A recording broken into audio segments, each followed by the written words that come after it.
with public comment. We're going to have a welcome. We're going to get an update on spring. We're going to get an update on the DEI assessment, vote on the borrowing policy that was discussed back in February, review 2 policies, and the rest is standard. All right, so I think starting with public comment, is there anyone online? No.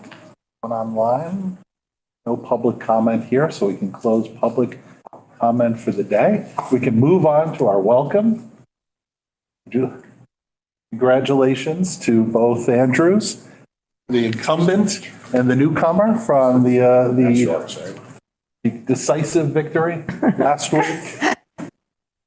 So we welcome you back, and we were so glad to have you here joining our team.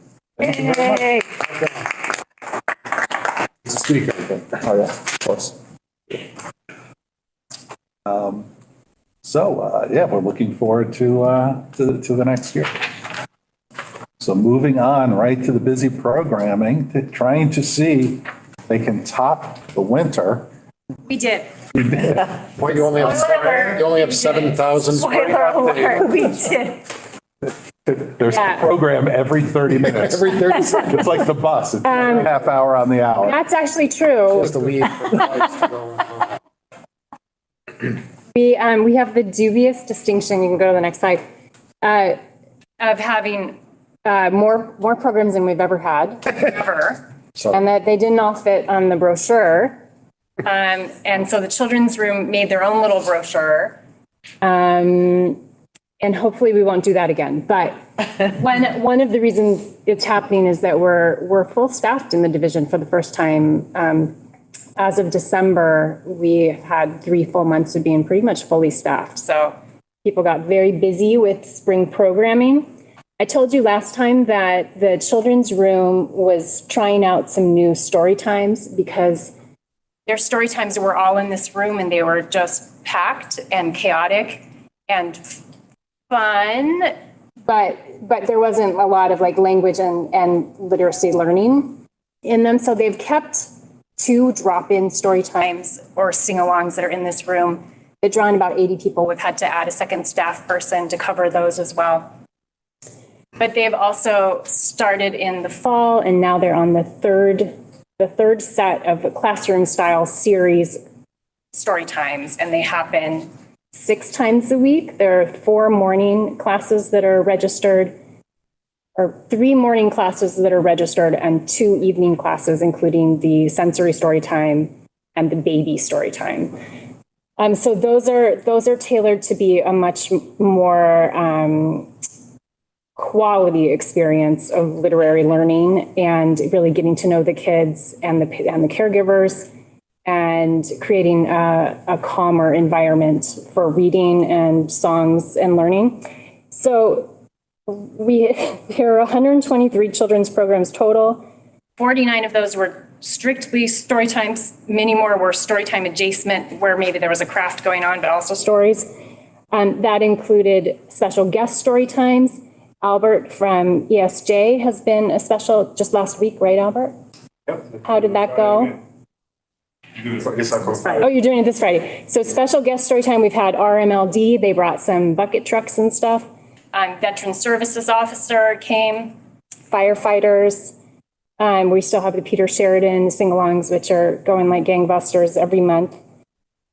And all of these programs, the 123 programs, it doesn't include all their passive programming. So if you don't go up to the children's room every time you come in for your meeting, I highly recommend you just do a 5-10 minute loop through the children's room, because every month they change all of their passive programs, and they have all of these little areas. They have a little STEM area and a turret that has a different area of play. So all of these learning and play areas where kids and families can come in and engage with learning and play on their own time, and it really draws people into the library. So when I say 123 programs, that's not even counting all of those. Teen, which is just a department of 1 person, is doing 18 programs, including CPR training that happened last week. It was more than double attendees on the wait list. So we'll be offering that again. And perennial favorite college admissions series. Adults added a March matinee of live theater from Canada, New York, and London, broadcasts of live theater and some original works coming in. Our elder services librarian, Elizabeth Weilbacher, hosted those. I was in the middle of hosting them. We just had the first one last week. Mental health first aid with the town. So that's just kind of at a glance. Can we go to the next slide, please, Megan? So these are highlights. I meant to bring you, we didn't print out the programming brochure, but I do have a few that I have for you I can run and get to give you still not all of the programs, but some of them. So we are in our final quarter of What's the Big Idea programming. So again, this was a new initiative this year so that the years we didn't do a grant, we could still have sort of some thematic programming. And this year's, our inaugural theme was Your Place is Here, to sort of gather people in to do some meetups. We have a huge animal extravaganza coming up in May where we're going to have snakes, miniature ponies. Onette, was it you that was saying you aren't coming to this? No, it was someone else is saying they were traumatized by both snakes and miniature ponies, but. Two of us. Wasn't It wasn't. Might have been. It is big. Someone like you. Okay. There's going to be a pet selfie booth. There's going to be, as you affirmed last meeting, a chance to donate food, and there's going to be pet food. And then there's going to be a like craft project for pets, pet toys. We have a paint night for ages 12 and up. We're trying to get a lot of intergenerational programming. We have 3 Taylor Swift fan sessions, two friendship bracelet making sessions, and 1 Taylor Swift trivia. And then we have a wide-reaching crochet for climate awareness project where folks take recycled yarn and they crochet coral reefs and all the life that lives around coral reefs to try to get people a little bit inspired to help the coral reef live. And then finally, we have a pop-up art on the book bike that we're going to be launching as soon as the weather's just a little bit warmer. Some new things for kids. There's a dollar and cents financial literacy series, Citizen Kids, a design and community service project, gun safety for parents class. We did that, I think, last Monday night, went well. And we have a new set of programs every week, 2, one for younger grades and one for middle grades, to come in, homeschoolers and their families to come in and get to join together. And so there's one show and tell for younger kids, and then there's one that's a little more, aimed for like 3rd, 4th, 5th graders. And that very first session was last Tuesday, and already I think there were 11 or 12 people that participated in that. So clearly a need for it. We have a couple big author events. Jarrett Krosaka is a children and teen author who's coming. He's best known for his popular children's series Lunch Lady and Star Wars Jedi Academy. He also just came out with the teen memoir. And Stephen Puleo is a renowned historian and author. He wrote Dark Tide, the Great Boston Molasses Flood of 1919, The Boston Italians. And he's coming to speak on his new book, The Great Abolitionist Charles Sumner and the Fight for a More Perfect Union. A few of our new for adults. First, I want to mention that the Office of ESJ has a disability rights and awareness series that's kicking off in the next March 26th. Yeah, well, that's the first session here. And is that one here? Is that at the? That one's here. And is that about blindness? That's what blindness is. But it's what, six different? 3. Yeah, 3. 3? So we're partnering with the Jersey Association for the second one, and then we're doing the third one as a town-wide again here. We got the topics. So that's not a library program, but very closely affiliated there. We're big fans. We're having an artificial intelligence and the legacy of physiognomy exhibit from the National Library of Medicine. It's a traveling exhibit. It's going to be up in our studio. And then thanks to Monette, we also have a Loosely related AI at work presenters, someone who's kind of come in and talk about how AI is used in the workplace, can be a good tool. But this particular National Medical Library exhibit is more about how to use AI in health, and then also how damaging sort of racial profiling and that kind of thing can be in the discounted science of physiognomy. And we have the bike repair with REI, something completely unrelated. Solar eclipse sessions with an astronomer. We're giving out the eclipse glasses again this year for the eclipses, and we agreed to do some programming around that. We have a history of the Coast Guard and the federal hiring process for veterans and more. That's happening in a couple of weeks, and we already have about 55 signed up for it. So we're excited about that. Any questions before I move on? All right, can I have the next slide, please? And then a few outreach and offsite things. We just wrapped up Read Across America Week, where children's librarians went to all of the Reading elementary schools to read. Like I said, the pop-up art on the book bike is going to be coming up later this spring. We also have book bike visits to the parks and apartment complexes. We especially want to start some regular outreach to apartment complexes that tend to be on the edge of town and the least accessible to all the resources, so the least resourced in town. We have ongoing support for Reading Public Schools multi-language learners, which goes from elementary all the way up to high school. We also have long-term deposit collections at the Sawtell Hospice House, Peter Sanborn, which is apartment complex for lower income elders and disabled folks. And the Pleasant Street Center, we have a monthly deposit collection there.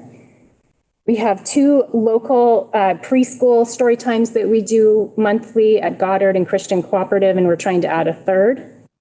We're going to be tabling at the YMCA Healthy Kids Day coming up in April. We're also going to be tabling at the Pleasant Street Center's Health and Community Resource Fair. We have an ongoing relationship with the food pantry where we donate books each month.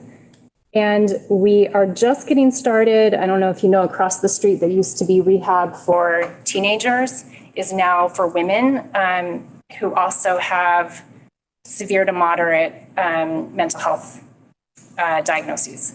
So we have that meeting coming up in a week or so. We're going to try to find out what they might want and how we can help them. Just a quick question. Do you do anything at Tannenville? We have individual homebound deliveries at Tanner, at Frank Tanner down here. Yeah. Mm-hmm. They don't have a very good gathering space in their facility, but we do contact them sometimes when we have it's like Section 8 housing questions, like when folks are trying to apply for housing. They have a couple programs they can help people fill out forms for. What about the place up on Main Street? Is it Cedar Glen?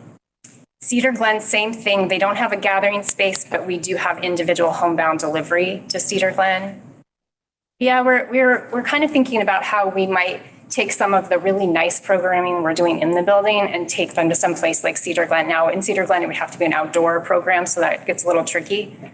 Tanner really could bring the bike over. Yeah, Tanner, we could definitely bring the bike over. And Archstone Circle, I think, has a big community room. Sanborn, Peter Sanborn has community rooms. So those are places where maybe we could have, like for Archstone Circle, we could have Peter Sheridan set up and do a concert there instead of here, to just make the resources a little more equitable. Is there any way to, is there any transportation that could be used to take people from, say, Tannenville or Cedar Glen and bring them to the library if they wish to come?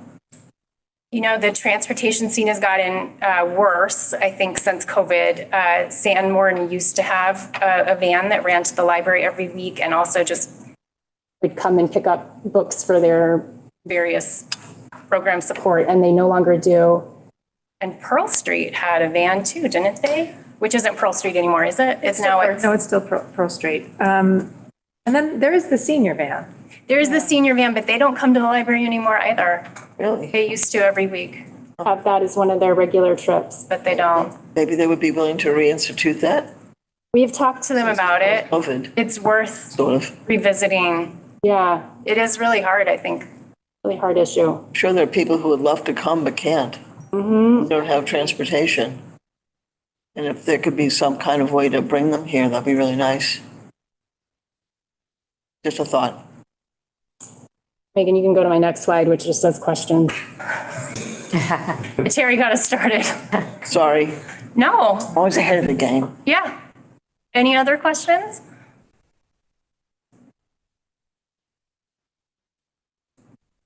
This is a full calendar. Yeah.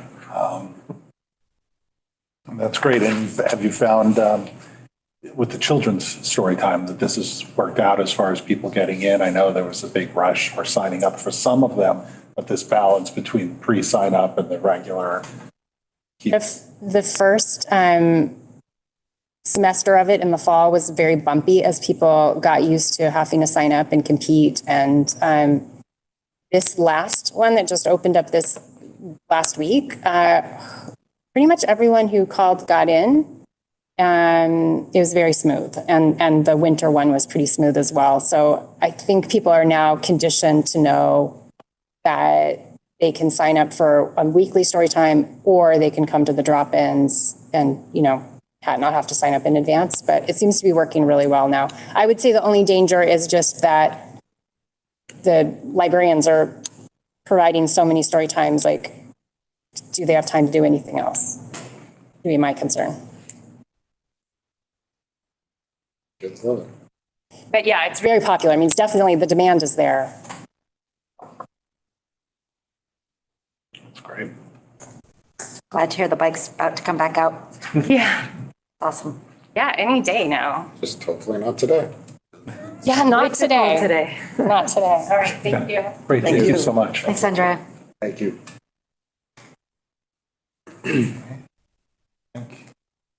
Albert, I think you are next on the agenda. The EEI assessment update.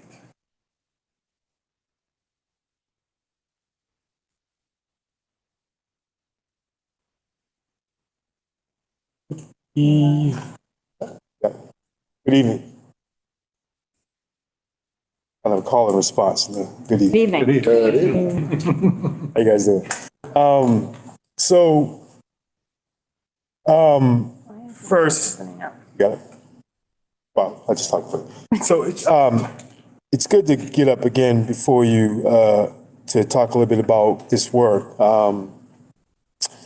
This is just some of this work started prior to me coming in, and so this DEI assessment. So it's kind of text heavy a little bit, and so I'm not going to talk through all the text. It's meant as Amy sends out this in her notes, you can just dive through it, comb through it. If you have any questions about it, you can get back to me about it. So, but it's really meant to be a kind of a orientation to the new folks, and it may be a kind of an update for the folks who've been around for a little while. So that's kind of where we are.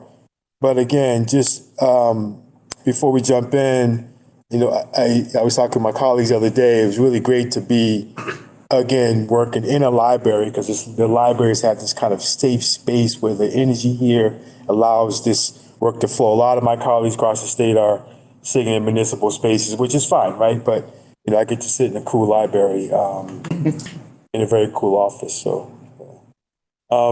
two things that I want to jump in and say that, I put this slide up just to kind of, again, highlight a couple of things. One is that, the work of the library and the work of the Office of Equity and Social Justice are pretty much aligned really well.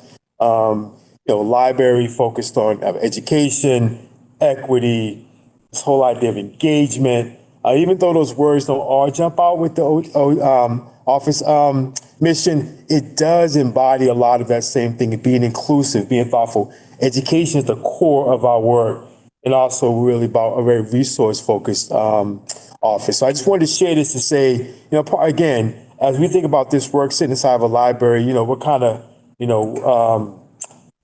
a lot of shared thinking as we go through this. So next slide. So folks remember the community health, I mean, the DEI assessment? Do you folks remember that one? Okay, so again, it's not. So this assessment, and I'll go in a timeline a little bit later, but why did we do this assessment?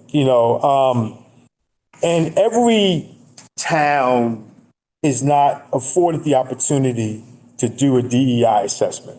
And so we got the opportunity here. There was some funding, obviously, through you guys. So thank you again for that. Couldn't have happened without you saying yes, thumbs up, nodding, whatever that looked like to approve that funding, because that funding was crucial for us being able to do the assessment along with the town's funding. But basically just, it allows us to really focus on data, because it's not making assumptions. We're not saying, hey, we think that people are not involved in our program. We think that people do not have access. We are saying it's data driven, and that's that. The other thing is it really wants to make sure we highlight that we're doing some good stuff too. We're not starting from zero. So it's highlighting some of those great things that's happening in the town. It also identifies some barriers, identify things we have to really make sure we're addressing. Also, it points in terms of really making sure that we're thinking about these next steps. We're not kind of stuck in the mud. An assessment allows us to really think about what the next steps are for this work. And we're excited about sharing some things in a few slides later about that. And also, probably more importantly around this, it helps inform our strategy, and that's so critical to have that in part because it impacts the budget. I'm saying this is not inexpensive. It's a pretty big lift. And so again, this is gonna force us to really think about what those priorities are as we move forward. So anyway, next slide. So timeline. So everything kicked off in September of last year. If you guys remember, at some point probably Amy or some other folks came and said, hey, we're going to do the assessment. You got to write a check. And so that is really when everything kicked off and really allowed, again, the town to take a step and say, where is the data that's already existing? What's already out there? Again, to look at some of that, the background. We even had some interviews. I think some of you may have taken part in some of those interviews, really kind of saying, what is the town? That kind of deeper dive. Between September and October, really began this process of gathering more quantitative data. Okay, and that really where we look at a little deeper dive into some of the data that's already out there. Look at more deep at the demographics. Really even, again, looking at a little broader census data. But again, a lot of that was that data gathering, which is that key steps in this process. Next step. October, I arrived, October 16th, and really began to do a lot of that outreach into the community. And so that's really where, we started focusing on some of those kind of focus groups. We did all of them here. In fact, this room, as well as that room, really broke down about 4 or 5 different groups, and we'll talk about those in a moment, and really began to talk to the community about what they understood about DEI. And those questions, all that stuff was informed by, us in terms of staff weighing in, or some of that was done before me. But again, that process was done.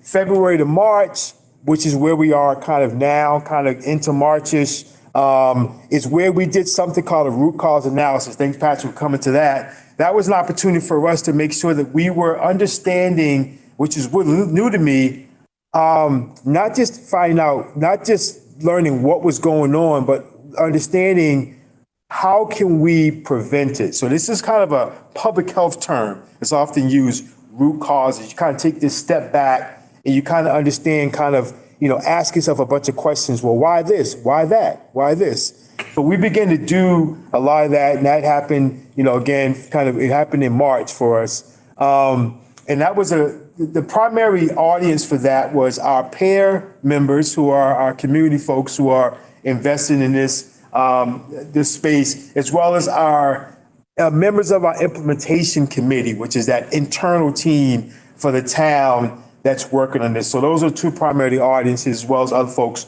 were invited. So, and then finally, as we're kind of moving into March, into April, a lot of what's going to happen is they're going to be doing some presentations. So there'll be most likely some presentation to this board, I'm thinking at some point. Amy, I'm looking to you, but we'll see. I think they're hoping everyone will be there. We're hoping they won't be there again, but just, again, some of this is what kind of, informing us as we're going forward. But there will be some recommendations coming in this next phase. And that we already have a date on the books for the select board, which again, we're hoping maybe that everyone could just come to that meeting, make it one big meeting, and that's April 9th. So maybe you can mark your calendar for that date, for that meeting. So again, they're gonna be, our consultants will be in person, presenting that. And hopefully, again, we'll be having some different tools that we could use to begin to have various different conversations throughout the town with this data. I'll take a pause, see if anyone has any questions before I'm kind of moving, but anytime, any questions? Okay, good stuff. Thank you. You can just, okay.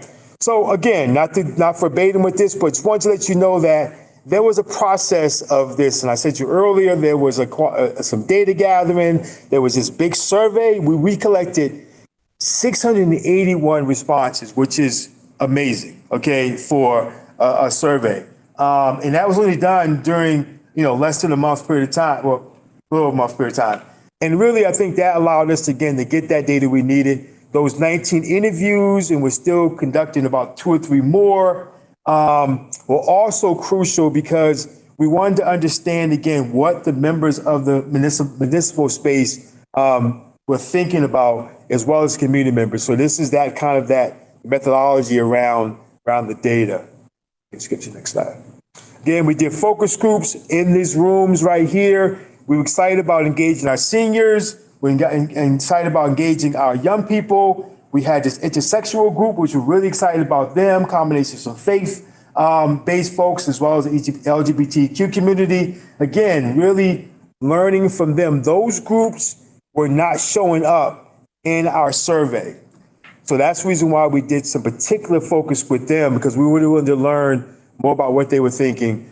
And then finally, we did this workforce engagement survey. Again, I did this in Andover. That's an incredible response, 141 people that we got from that survey. So again, these are really great numbers that really allowed us to really have the data we needed to go forward. So what to expect going forward? Okay, so a lot of this is going to be a continuous process. We're kind of, driving this train, but also we're picking up things along the way. This is not a one and done thing. This is not like we're going to just do this community assessment, de-assessment, and that's it. It's going to go on the shelf. This is a process around us going forward and building on this process, building on this. These our consultants are going to share, again, their recommendations, and they're going to share a lot of recommendations that we probably can't implement right now. And that's going to be up to the town, as well as different departments. There's cost involved. A lot of things go to what we actually can do, as a municipal space and even as a library. So we want to, but I think, again, a lot of those recommendations will be things that will, back to that earlier slide, will benefit the library as well. And so I want to make sure we're, thoughtful as you're hearing those recommendations and what can we do in this space. Again, and finally, that meeting on the 9th, where they're going to present, the findings, and really, again, thinking about how we can do the work inwardly, as well as externally as well. So that's really where we're going to learn a lot about in these next steps. So that's kind of me. Any questions? Albert, I was wondering how you determined who you were going to interview. I know it said you did 19 interviews and different town leaders, but how did you determine who? Yeah, and some of that, again, was done a little bit before I got to Amy. Yeah. That was Sudeshna did a lot of that, and she selected it, and she tried to get, she used a lot of her network and contacts to get a diverse set of people. So it did include the town manager at the time. It did include Monique.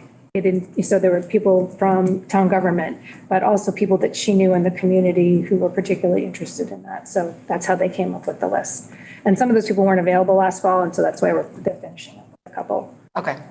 But it includes like internal people like director of HR, I was interviewed, and then also people outside. I think, I'm not sure if there was at least one small business owner. I don't want to name people. No, I just was curious how the list. So it tried to be different parts of the town. Great. And that's usually how it's done. it's usually, where you're thinking about who are the key stakeholders that you need to, and again, because these positions are inward and outward facing, you always want to get that kind of balance between both inward and outward facing goals. Okay. Did I present it really, really well? Or you guys are just like, More coffee. anything will go off here? No.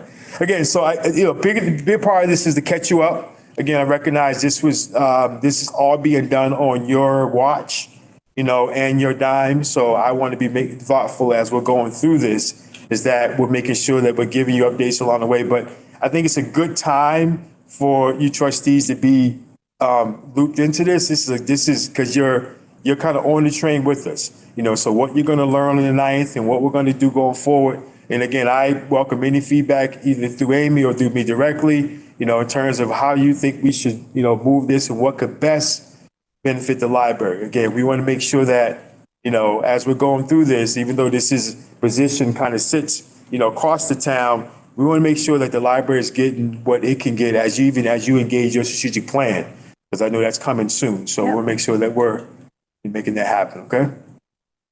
All right. Awesome. Thank you very much. Thank you. Appreciate the overview. You guys have a good rest of your day. Okay, thank you. Thank you, Albert. We can all mark the 9th. Get the details. You will likely hear some summary. I'm sure they will go over all of this as well, but they do want to spend more time on the findings and recommendations, so. Okay. So next we move to item 6, which is a vote on the borrowing policy and fine and fees policy combined. So last month we had reviewed, talked about some changes simplifying the borrowing fines and fee policy. The final proposed language is here in our packet. Does anyone have any further questions, comments on the proposed language?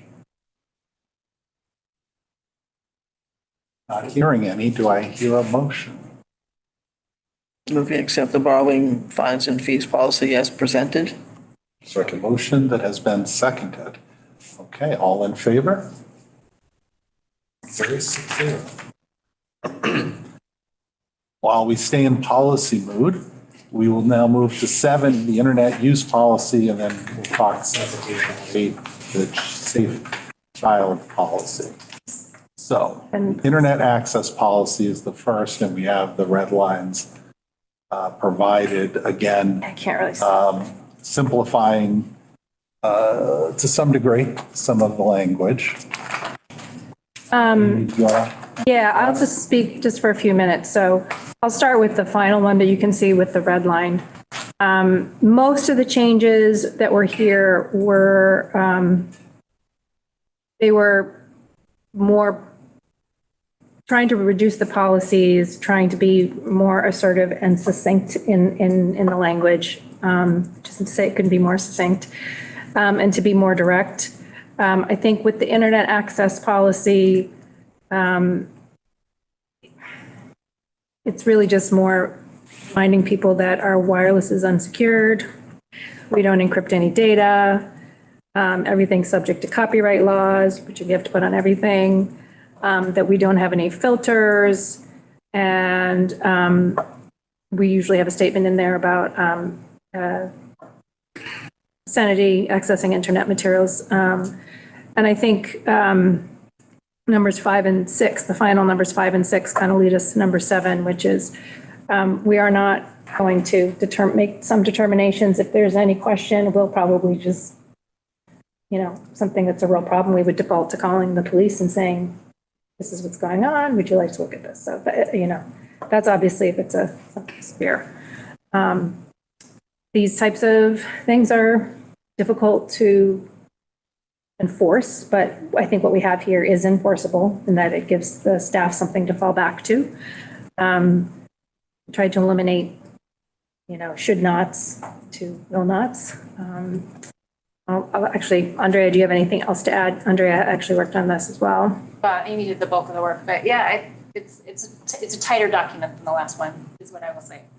And we definitely do call the police. That happens. Two things. Number 7, I think should be the library reserves the right to contact. Thank you.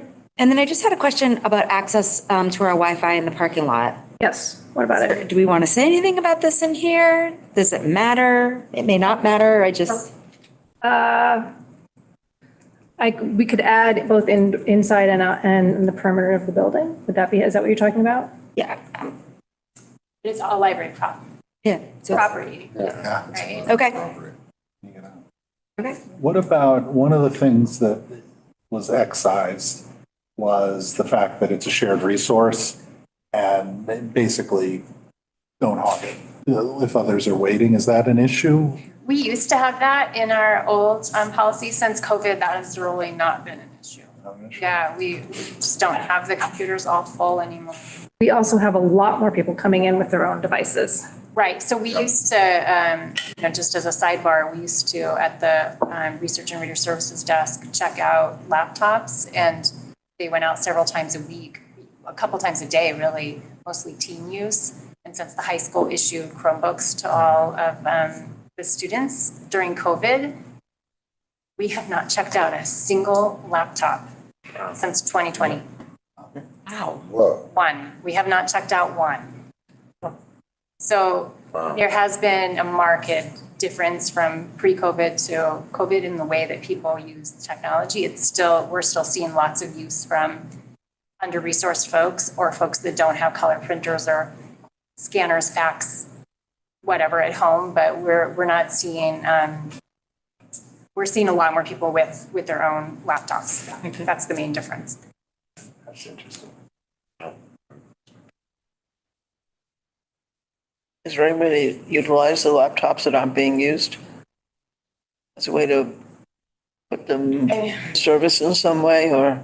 Yeah, well, we added more to the library of things checkout, so now people can take them off-site. The ones we had at the Research and Reader Services desk were just in library use, still are. And I don't know how those are circulating.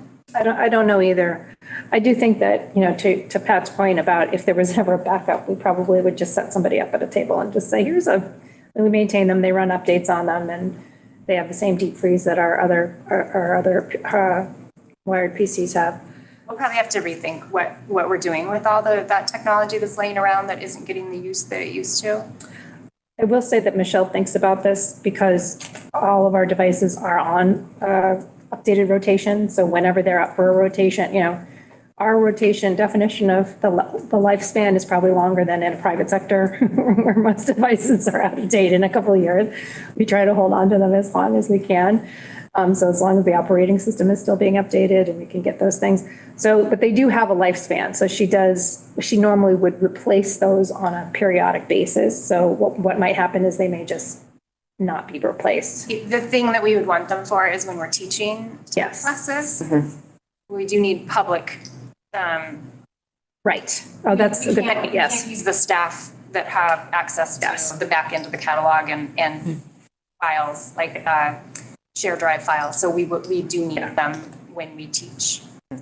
Girls Who Code, or if we were to do an Excel class, or, getting started with Facebook or a gaming class. Yeah. So the people, yes, that's right. They're all registered to student numbers. We have student numbers for them. So we'll probably always have to have a little library. But things can change too. I mean, we don't know what will happen. Who knows? There could be many more disruptions to come, so. I had to say it.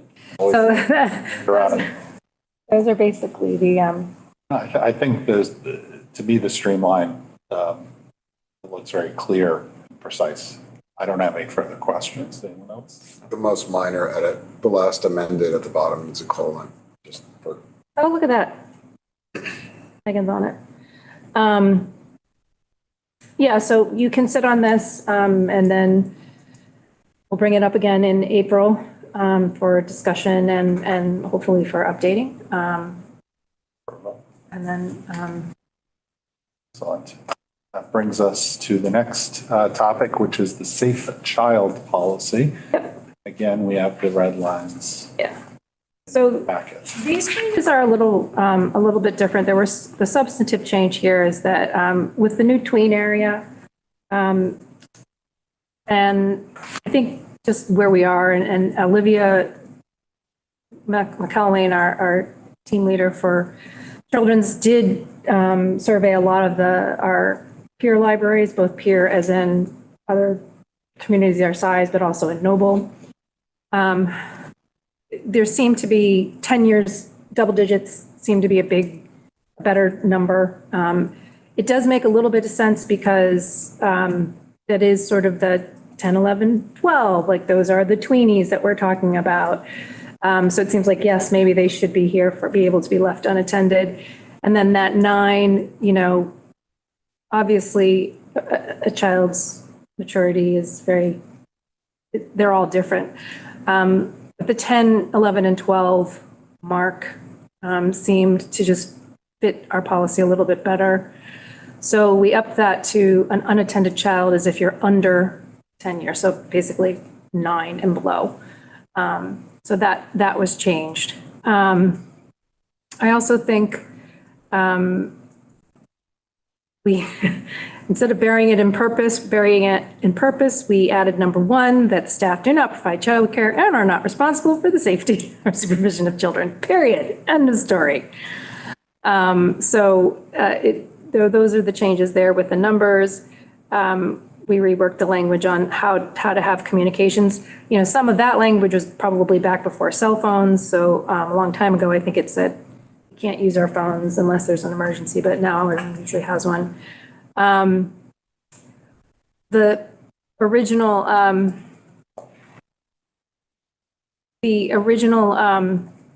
like 5, 6, and 7, we're sort of all a little bit more procedure, but we tried to streamline it into, look, if you got a kid here, it's a minor here, we can't take responsibility, so we're going to call the police. And, that's what we're going to do, or we reserve the right to do that. And we cannot transport, people. So I think it's just, again, it's a little bit more streamlined. We're not talking about bringing them to the police station or anything like that. And then last year, you all had approved this appropriate use of youth spaces. This kind of is essentially also our program policy, but it's not really about the program, children's program. It's really about the youth safety. So it's appropriate use of spaces. It gives us opportunity to,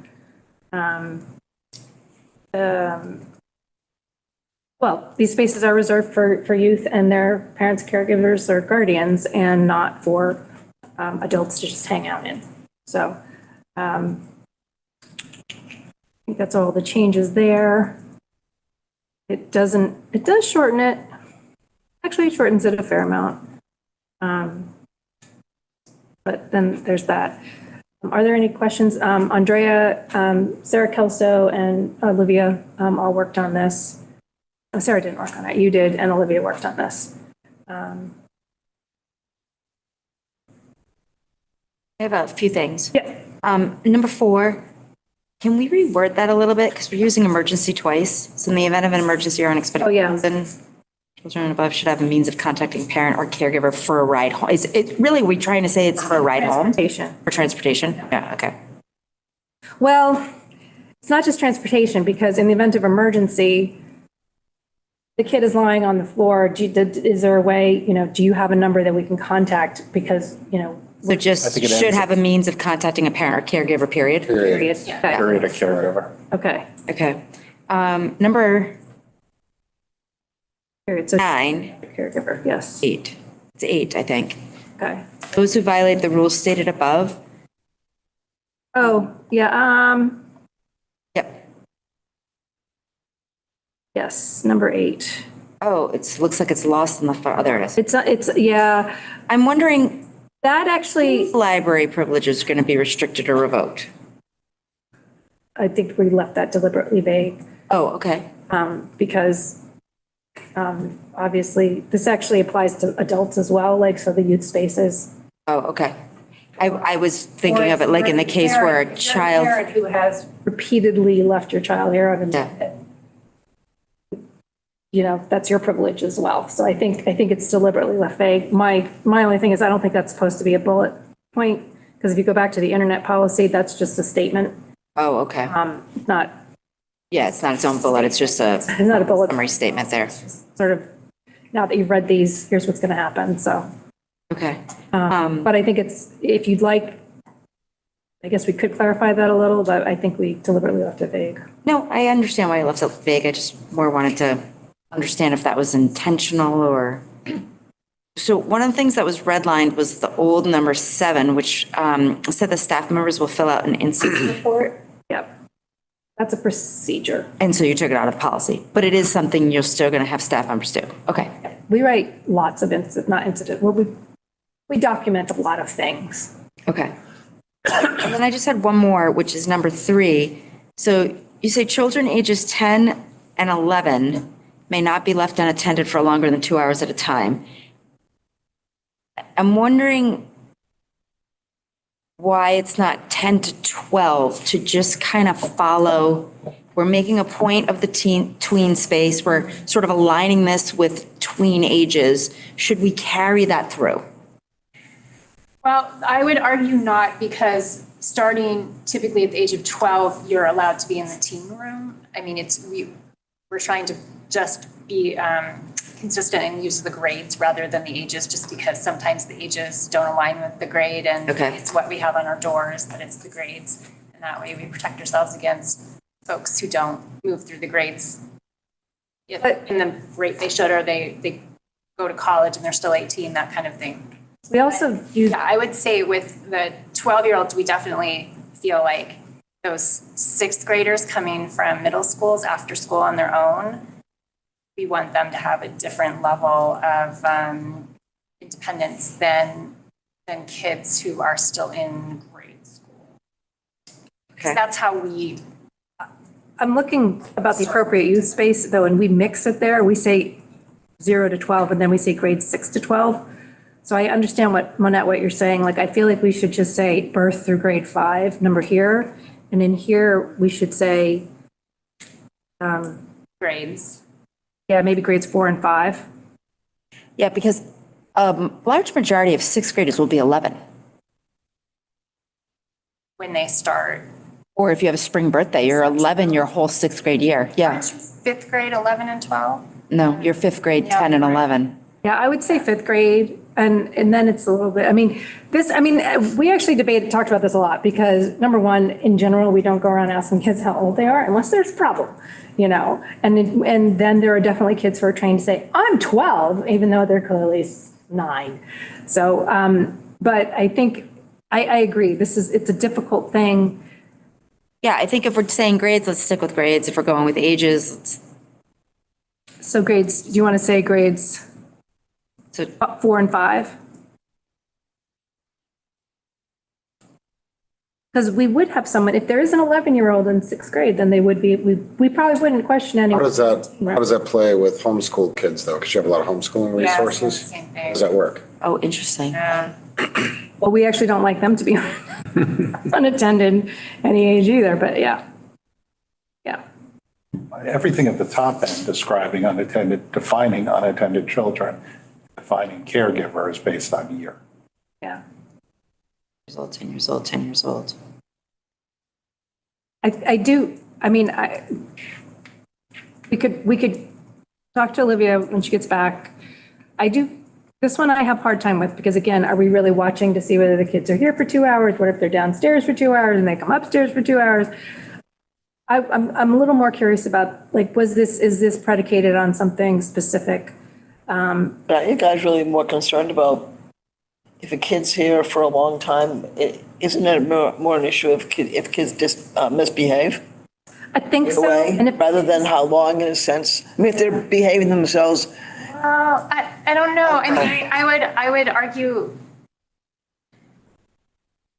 If there's someone who is 11 years old and they are left here for 4 hours and they do nothing but sit quietly and read a book, or they're left here all day and sit quietly and read a book, is it any business of ours? I mean, no, and yet we are not acting in loco parentis. So for people to use us as a drop-off location for younger children can create a safety issue, as we are not supervising them closely, and yet we may well be held accountable for not supervising. I see, so it's, And those issues have come up.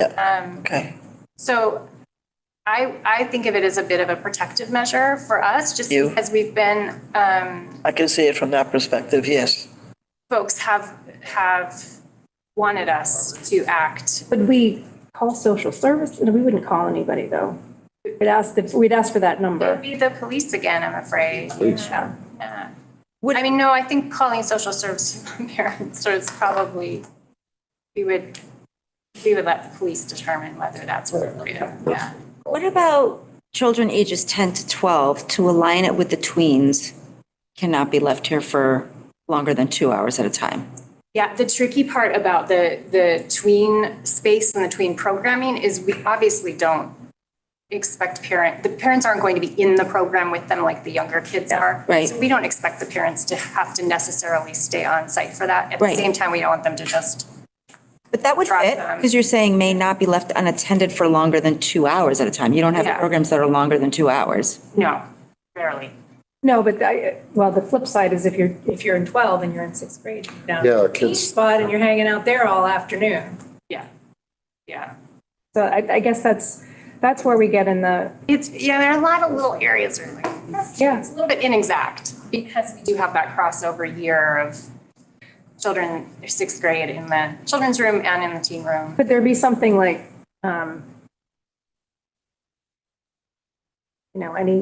any child left, any unattended child in the children's room? Like maybe you could say, how about, I guess if you said children's room, then you're like, I'll just drop them off on the ground floor. Let them sit there for 2 That is weeks. actually almost more concerning to me is when children are like on the ground floor, computers by themselves with adults next to them. That's where I start to get nervous about So lack of supervision. I'm just going to throw this out there. I'm honestly not sure how I feel about it, but now that we are developing this tween space, should we change the rules around the teen space?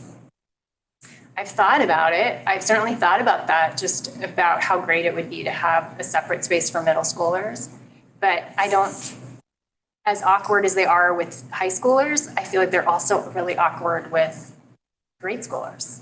And so, and that space probably isn't adequate for them. I don't know. I mean, in an ideal world, I wish we had a separate space for middle schoolers. we can definitely continue to discuss this. I think what I'd like to be able to do is boil it down to the safe child piece of it, which is when do we, first, we start off by saying we are not in loco parentis, period. So even if you just walk downstairs and do something and come back upstairs and your child has tripped and fallen, that is not on us. So at some point we have to be able to, I think the gist of this is like, you are responsible for your kid. So maybe we can think about ways to, it's difficult with the age, because again, how old are you? You're creating a problem. You shouldn't be here unattended. Or I'm actually 12, I'm 13, and I'm still creating the problem. What would we do if the teen were doing that? You know? How often do you have issues either at close or just some kid that you know has just been there for extremely long period of time? Is that? It happens where we've sat with children hoping a guardian will pick them up. You mean at night? In closing time. At closing, I'm sorry, is that what you said at closing? Yeah. Oh. Or closing or in general, like is this something that is regular or not infrequent? I'm only here at close 2 nights a week, but it's, or 2 or 3 nights a week, but I haven't seen it as much lately. Yeah. But it was something that happened probably every month at least. Well, I think it's weather Because dependent. it's seasonal, yeah. Yeah. No, I think it's also, there's also a question, I think that gets to the 11 and 12-year-old is you've got some kid sitting on a bench. It's 9 o'clock at night. We might say, have you called somebody? You getting a ride home? That kid's like, I don't talk to strangers. I'm not answering you, or, yep, I'm fine, we leave. We don't necessarily say, how old are you? Are you sure you called your parent? Like, because that's not our job. Yeah, it does put us in an awkward spot, and it always has when there are unattended children at the end of the day. Also, We always do. 12, what's 13, what's 14? And what you might think for your 12-year-old and what I might think for my 12-year-old. If you live 2 miles away and I live around the corner, I mean, and I shouldn't know that information about, frankly, about that child necessarily. It's not necessarily mine to know. Right. So I do think that just that this is, how do we get parents to understand that this is their responsibility? Yeah. The other thing, someone said something about what do we do with teenagers who are behaviorally problematic? We kick them out. I would hesitate to do that with a 10-year-old. You have to leave because who knows whether they have a key to their home or Right. get there on their own. Like, with the teenager, you at least feel like you're on good standing for them to be out in the world causing whatever creative chaos. I can see an argument for using grades as opposed to ages for the whole thing. Just because, So it would be birth to age. To grade 5. Grade or something like that for the children's section. Yeah.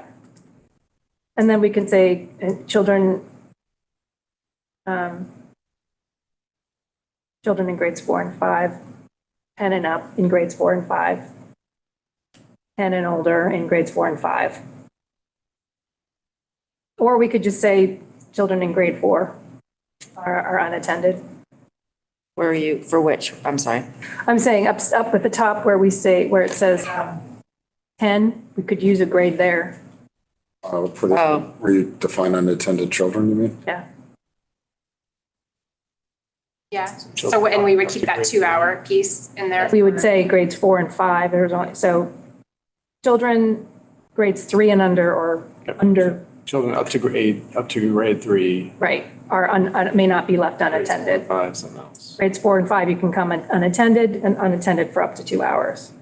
See how that flows. Yeah. My only concern is homeschooling. I think I'd say 4th grade. What? I don't know how big of an issue that would be. Oh, because homeschooling doesn't use grades. Because homeschooling doesn't use grades. Or the homeschoolers are now inflate grades. Well, we still always reserve the right to call the parent if you need. Correct. Or call the police on your kid. Yeah, I'm not sure. In which case, probably. It's, yeah, and I will say that is probably in the I think 4th grade is young to, left alone. you're unaccompanied, no? I think it depends on the kid. Well, everything. You can't know that. You could have Yeah. 11th graders that can't be here unaccompanied. I mean, Yes. if you say depend on the kid. Care alone. I mean, Yeah, it depends on your development, But I think if you- am thinking of it more, less from a behavioral issue from the child's point of view than an unsupervised child around erratic adults. Like Right. that's where I am worried about Great. Not in the children. and about us. Right. You know? So I don't think I think from a policy perspective, we want to say you need to be in 4th grade before you can be unaccompanied. For 2 hours or period. I'm looking at the very first bullet where we were saying under 10 years old and unattended children under 10 years old and unaccompanied by a parent or guardian or other caregiver. That one. If we're going to grades, I would want that to be 4th grade, not 3rd. 3rd is 8 and 9. Do we need to take the grades out later to just make this cleaner though? I mean, I feel like then But parents. to Kathy's point, if we don't go with any years at all, then you run into the challenge with homeschooling families. Maybe we just keep the ages and get rid of the grades, is what I'm saying. Oh, we could say grade equivalent Yeah, just say grade equivalent. for homeschoolers. Put in a little chart, age of corresponding grade. Well, then you're back to I ages. think you're back to Back to ages, yeah. not simplifying what you tried to say. Would it be easier then just to say children ages 10 through 12 and assume that the 12-year-olds that are in 6th grade are going to ignore it? That's a good That's what point. I'm saying. Yep, Kids could be 11 years old though in 6th grade, can't they? sure. Oh, they could. Can be until they're, I mean, I'm born in September. Yeah. So I didn't turn 12 until I was going into 7th grade. Oh, so you were young. You were very young. Me too. Of course, I still am. I know. I mean, just, I mean, I started school at 6, so by the time at 6, 7, 8, 9, 10, 11, I was 11. Yeah, I mean, the. 7th grade. It's definitely clearer. We definitely have a firmer stance if we. How about, I could do a draft. I think Megan's taking great notes, and you and I can sit, and we could do a draft with numbers and ages and a draft with grades.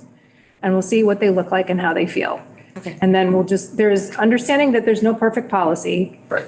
Well, this policy is for them, but also for you. Yeah. Right? So Yeah, you guys want protection. you want protection. Yeah. Too. So it's got to be. Yeah. And we don't have to apply this really to the teen space. Yeah. We can think of that as a totally separate thing. Yeah.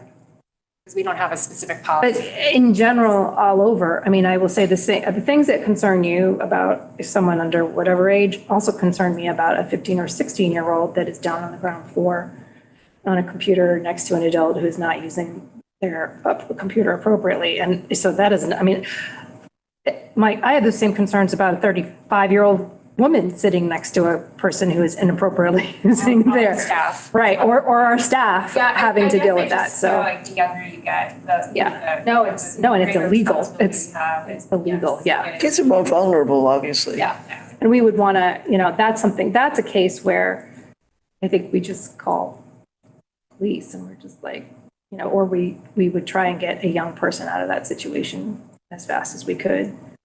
But yeah, so we can't prevent that. Well, we're doing our best to prevent it by asking folks to just consider the library a public space that's really open to everybody, all the people. Right. And parents are responsible for their kids. Yeah. So, if you can't trust your kid to Two do drafts. that. We'll do 2 drafts. I have another minor edit. Yep. Well, number 2, either remove while in the library at the end of it or move it to the beginning of the sentence. Okay, yep. Strangely, Of years of age while in the library. Got it.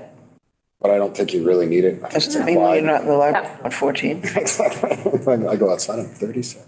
I do believe that's. I identify That as way. 14. I think it's implied. Yeah. I know. Yeah, and at the top, it says something about you have to be on the same floor too. So, While at the library. while at the library. And Just want to be really sure. colon after revised. Yeah, we got a colon. At the bottom. Thanks. Anything else on the safe child policy? Really appreciate your input and your thoughts. It's difficult. Excellent. Okay, so we shall see those 2 in a month. And now we move to 9, discussion of trustee liaisons. So we had a discussion in February about the bylaws that provide that the chair can appoint liaisons to various constituencies. And we talked about what some of them could be and ideas of if anyone had interest or how we would approach it. A couple of the items that I think we discussed were towards staff. You've got the Friends, you have the foundation, you've got the commissioner of the trust, you've got FinCom. Joe's typically here and probably watching after the fact. Maybe we have somebody else watching that in the other direction. So.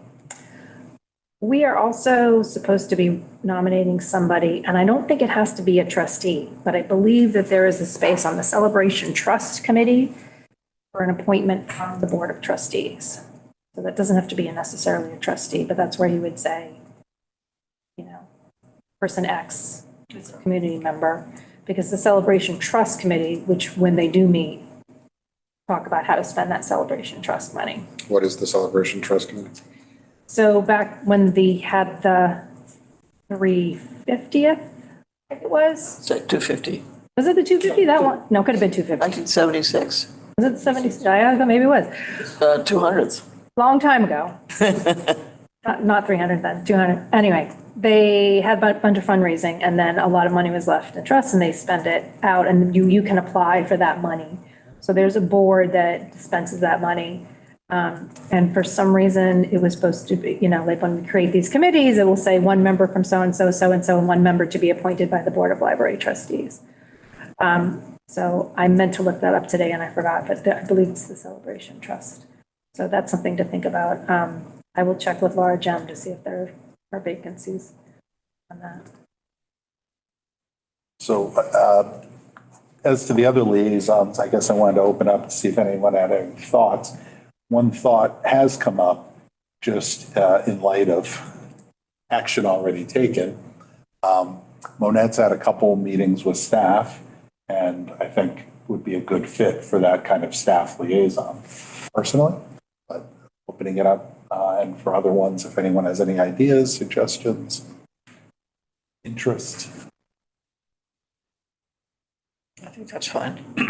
Sounds great. We don't need a motion for that, correct? No. Or anything point. No, I will hereby appoint. I'll get the sword later. And then, I think, in terms of, I obviously have a connection with the foundation. I'm happy to also be a liaison with the Friends in that respect. But I also think FinCom, I don't think it's all the time we need to pay, be close on it, but I do think there are times. For example, it's going to come up shortly this week. This Wednesday will be a meeting, which we'll talk about in a minute, but it is something that with work travel, I'm not going to be able to attend. So I think those are other things. And then I don't know otherwise in terms of other town resources when we think of who we're working with, buildings, police, kind of whether that is helpful as well. I mean, FinCom is a great example. So again, Joe comes here and then he, if he has anything, he gives his advice or what. From where I sit, it is very helpful. The whole board does not need to attend the financial forums in the fall, but it is helpful to have another set of ears listening out to why FinCom chose 4%, why they chose so many millions in free cash to use, what other projects are on the ground. So, yes, the FinCom budget presentation, the financial forums, which there's usually 2 of. That's just nice to have another set of ears. Maybe it doesn't have to be an official person. Maybe it's somebody that you guys just say like, okay, you get to go to that one and you get to go to that one. And somebody, that way when I'm presenting a budget, it doesn't there's a little more backup on that. So it's getting those information from those people instead of just giving them our information kind of thing. So that's why I think that particularly FinCom would be helpful. I think we can continue to think about it. I think we can be a little more fluid with that. And I do know, we've got 2 board members on the landscape committee already. Yeah, already. I mean, you just did a time on the rules committee. So we can kind of be flexible with that, I think. It's fine. Fantastic. Anyone have anything else? I'm happy to go to any of the FinCon meetings and the Yeah. financial forums. That's. I think that would be a real stomping ground. I could say something like, yes, well, there'll be dinner before and drinks after, but I don't know how ethical that is, but. How long can you be unattended at the FinCom? I know. Not very long. Not long at all. So I just looked up the Celebration Trust Committee, and we have an appointee on the committee, Bill Rushworth. Okay, Bill. He has been on it since June 13th of 22. His appointment expires on June 30th of 24. So I don't know if we want to ask Phil if he's interested in renewing his commitment, or I'm sure he looks like it's a 5-person committee and there are still 2 vacant spots. Celebration Trust. Right here. So those 2 vacancies are appointments by the school committee and the select board. I'm sure there are a lot of. They have vacancies. 12 of them. That was our, It's our job. Committees of committees. if I go here, These are it's, committees and trusts. school committee appointee, town moderator. So the school committee can appoint somebody and then the town moderator can appoint somebody. Alan? Kurt Habel is the select board appointee, and Sarah, I apologize for butchering your last name, Galaccio Oh, yeah. is the historical commission appointee. So are you able to reach out to Phil at some We'll reach out to Phil to see if he wants to be reappointed. time period? If not, we'll address it in one of the upcoming. Great. Thank you. for looking Yeah. that up. Okay, anything else on liaison? If not, we shall move to 10, which is the strategic plan update. Okay. Yeah, just really quickly, we have signed a contract with Maura Didi and for we're calling it a strategic plan refresh. Monette, we had a steering committee, it's Monette, Jamie Penny, Michelle, and myself. And we kind of went over what we wanted to get out of this newest iteration of our strategic plan. We have a great strategic plan right now. It has 3 really important focus areas of focus, and we're but we're in a groove with these, and they match well with our core values. So we were like, let's come up with some new objectives under these buckets, because we still want to have customer convenience and personalization and meeting the customer where they are. We still want to focus on education, and we still want to focus on the library of space and place. So those 3 areas, so she's going to work with that. I sent her all the surveys that we've been doing in town, everything from our own landscape survey to the recalc survey to the housing survey. She'll get the results from the DEI survey. She'll get results from the health survey. And then she'll do some focus groups, and she'll do some sessions with staff, focus groups / interviews. She'll come and she hopes to get it done by this summer, by June, July. We need to have it voted on by September and filed by October. So, for those of you who don't know, Maura Didi used to work at MBLC. She's now gone out and she's doing consulting on her own. She's fabulous. She really knows Massachusetts laws and Massachusetts libraries, so I think she'll be a good fit. That's great. So, questions? Questions on that? So we'll just be getting updates as we'll have info. Yes, and one of the things, because this is a board of 6, you can't meet in groups of 4, there will be one focus group of 3 trustees, and then 3 trustees will be part of I think calling it sort of the library leadership. It'll be senior library, 8 members from the library staff and 3 trustees. And that'll be a focus group session too. So we'll be looking for volunteers to be on that, and then we'll be looking for and she'll be able to do those focus groups via Zoom or whatever. So we'll try and make it as easy and as accessible as possible. Other focus groups we'll work on with her. We want to think about kind of like the DEI assessment. What are the areas of focus that we want? So is it multi-language learners? Like, do we want to have a focus group specifically around that? Do we want a focus group just on seniors? So we can't do everything. We don't have enough time for that or enough money. So we have to kind of be a little strategic on how we do that. So. Okay. Sounds good. Moving on to item 11, the financial. As was put out in the packet, we're doing just fine. I'm presenting this Wednesday to the Finance Committee. You're welcome to tune in. We do post a meeting just in case more than 3 of you tune in, but it's not required. There really were no changes between what was presented in December to the Select Board.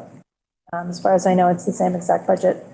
And you can also join in via YouTube Live with RCTV or on channel, whatever they are on cable. Get your popcorn and watch what's going on there. I guess the only other thing to mention is I ran the financials today again for salary. We're still running 4 point something under budget, which is really good. And Megan and I were discussing earlier, the trusts are actually doing well. So They're actually making money. Last year they lost money. This year they're making money. So that's great. So hopefully we'll have some more money to spend next year. Any questions on financials? Just curious, on the trust, Yeah. why was there an addition of 106,000?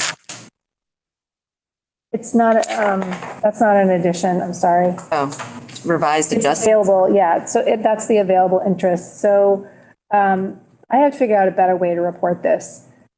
I can probably tell you what it was at the beginning, but, so for example, the Edward Appleton that has 42,000, when we started the year, it had like 40,000. So it has grown, it has had that amount of increase. So they are growing incrementally. But, so why is, if you look at the top under the summary, why is the revised adjusted 106,000? Probably because I didn't do it right. Oh, okay. yeah, Isn't, It's not the revised address. It's the, that should actually for trust, it's the available. It says available. So shouldn't it, No, at the very tippy top, there's a summary. So it's not, it has an increase. That, I have to figure out a better way to do that. so that would, Oh, I see. yeah. Right. Like the If you go overall- farther down. Yeah, that's the over, yes. Section, The it's available investment. adjusted. It's the reason that it's difficult to report is it literally goes up and then it goes down, you know, like this month we earned 100, next month we lost 200, and then, you know. so it's It's a difficult thing to report, but yes, that should actually, for that one, it should be actually what's available to spend. so wouldn't it be just as easy just to look at the balance and see how much we've got? well, You want to see, I should have a starting, I should have the I should have whatever it was, July 1st, 2023 in there somehow. Thank you. Okay. It seems to me that the total for each one is what important figure, but Yeah. I'm not very financially oriented, so. Well, and I think the question is whether actually reporting on the non-expendable amount that never changes. right, so maybe you don't need to Know that that's, There, Is so that maybe- the, is that the maybe it's just original the start. amount? No, that's just the base investment, like we can't ever Okay. spend, that's the money that, so, all told, if you were to sum the trusts up, there's $154,000, but of that 48,663, we may not spend, period, we can't ever, Okay, once we get down to that number, we can't spend. okay, so it really is the money that's available. Yeah. And that's the number that changes. So that's easy. Yeah. got it. So Megan is clever. She'll help. We'll work on that. and find a better way to present it to you. But thanks for noticing that. I never really occurred to me that does look like was Like, wow, that's a we made a lot on those trusts. big year. Yeah, you're right, because it's not the original money. Yep, I see. Okay, thank you. Yep. It's the interest that's accrued over the years. It hasn't been spent, Yeah, basically. yeah. That's the available. Yeah, that's what we're the interest. Yeah. Okay. That's a good point, Lynette. It is much nicer to look at than those munis reports, though. For Andrew, and Sherry, you remember the munis reports. I don't think Pat or Lynette ever really saw those. Those were Beautiful. It didn't make any sense. Okay. If no other questions on the financials, we can go straight to the director's report.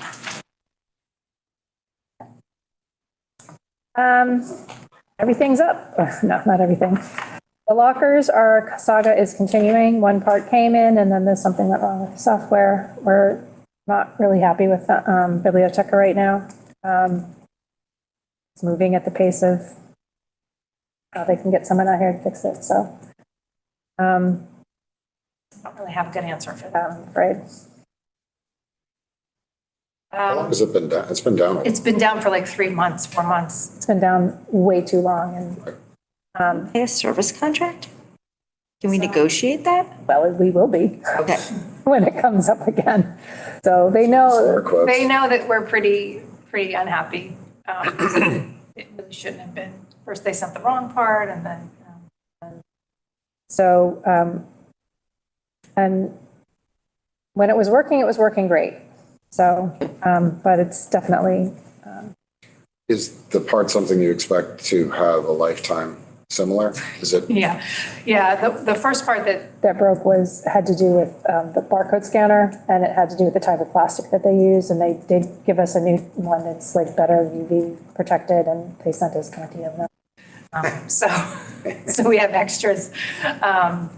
But yeah, they have two different types. They have an indoor model, and outdoor model. I think they sent us the indoor model, and we did the outdoor model one. And so that the service contract will be under discussion. But beyond that, I was just pretty impressed that we had almost 15,000 visitors, even though we were closed on that one day. A lot of this is due, these increases that you're seeing in visitors is mostly due to the immense programs that we're having. And that's. I was looking around today, actually, in the children's room. And if you think about the turnover we've had in the children's room particularly since COVID, but even just before COVID and Corinne and Brenda left, we've had a lot of newish people up there, and they're handling it beautifully. And this is the pace that our children's room has traditionally been running at.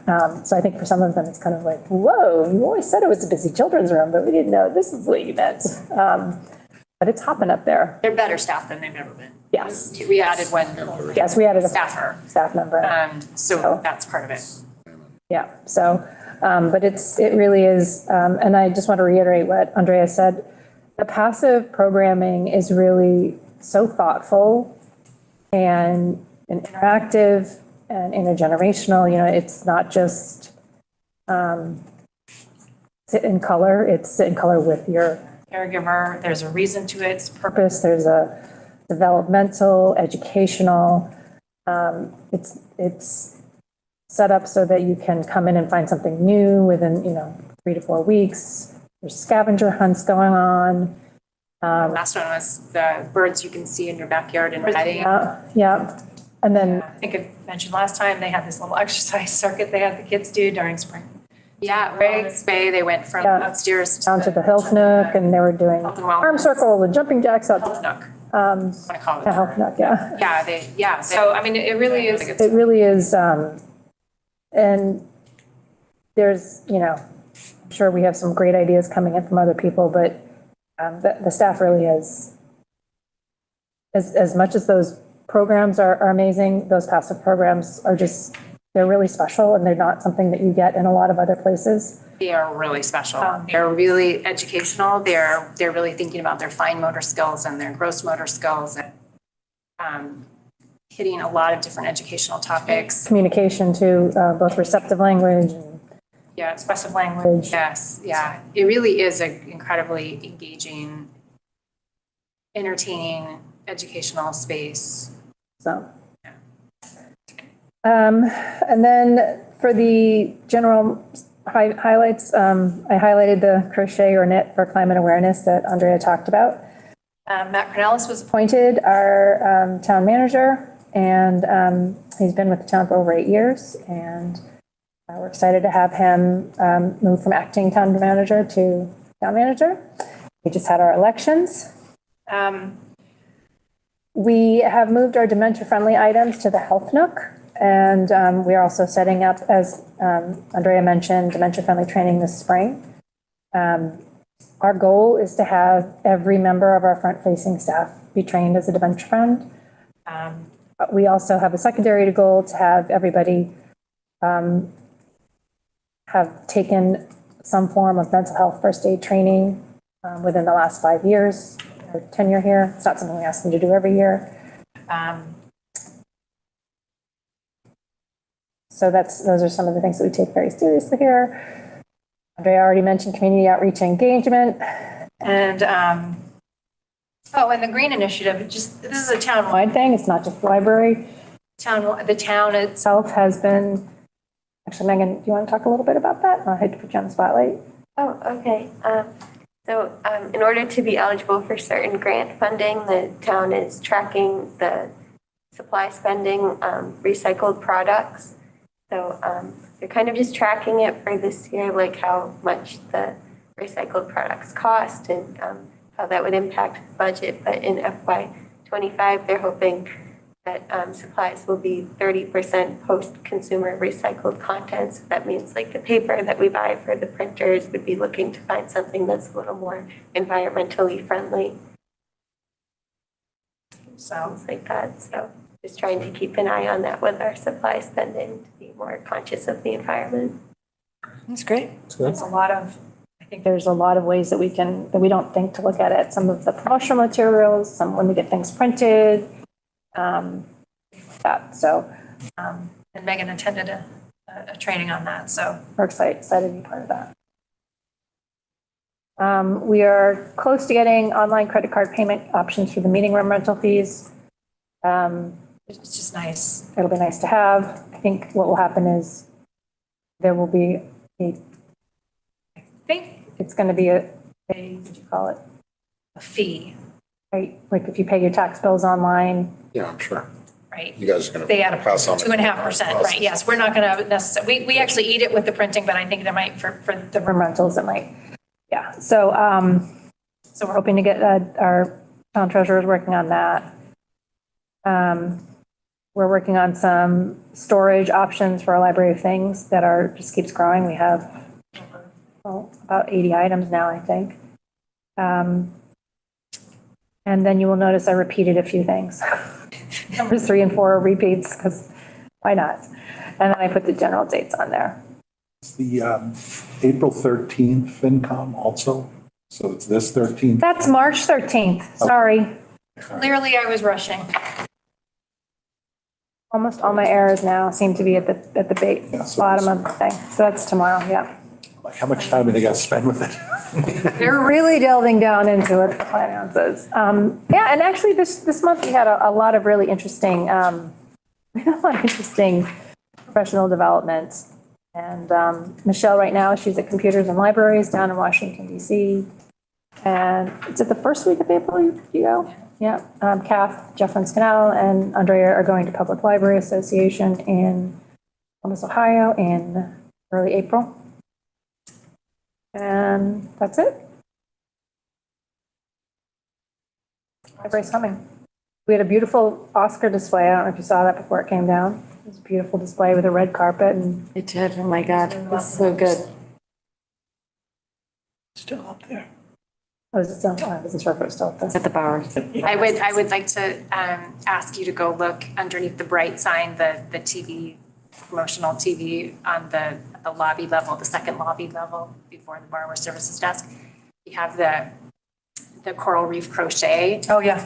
And staff have crocheted sea anemones and other sea creatures to have examples of what people. How long is that going on for? That Is that for the month? It goes April. Oh, I think it's on there. I thought it might be in the library notes that I sent out. It just says March and April.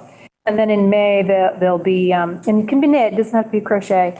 It'll be on display all summer. Yeah, it's actually a really long, it's so long, I'm not even sure I quite understand the project, but they will be teaching 5 or 6 classes starting in April and running through the spring. And then they're making all these kits for people to take home, and they have the, what do you call it, pattern? Yeah, they have a pattern. Crochet? But they also have the recycled yarn, and then they have, I think they have crochet hooks. Yes, yeah, like the things, I'm not crafting. It's beyond me, but they have a whole kit that they're sending people home to do the project, and then they're hoping to do this display. This is like an international thing that we tried to get on the exhibit, but it turns out they only work with museums. Maybe I told you that earlier. So we were just like freestyling. This came to us from a very enthusiastic crocheting patron who will be helping to teach the courses. Nice. And she has also dropped off some of the sample pieces. So you should definitely go look at that display. Okay. And imagine it growing by, as 20-fold. Be the Great Barrier Reef before we finish, correct? Huh? It'd be the Great Barrier Reef. Yes, I'm not sure how it will help maintain the health of coral reefs, but it will be a fun project. That's educational. It's to raise, It's education. It's to raise an awareness. Yeah. It's definitely awareness, so. Excellent. Any other questions or comments on the director's report? Hearing none, we can move to the next item, which is the minutes from the February 12th, 2024 meeting outlined in our packet. I, for one, did not have any edits or comments. Nor did I. Okay. Anyone else? Motion to accept minutes is written. We have a motion to accept. It's been seconded. All in favor? Motion carries. Future items. Just a reminder, I'm going to put a short executive session at the end of next meeting, just to talk about a quick security question. So it'll be called, I'll get the correct motion language for you. Okay. I was going to actually ask you about that. I'm going to be remote that meeting. Okay. So I don't know if it's easier to kick it to a meeting when everyone's around or. Oh, yeah, actually, we can. I can do that. But it's time sensitive. Does May sound good? Do most people think they'll be available for the May meeting? Great. It's not a huge issue, so. I'm definitely doing another meeting from Texas. That's fine. Sounds like a lot more fun. No. So yes, put that on May, please. Yeah, thank you. Anything else on future agenda items? Hearing nothing. To adjourn. We have a motion to adjourn. Second. Second has been seconded. All in favor? Let you have it. Carries. Thank you all.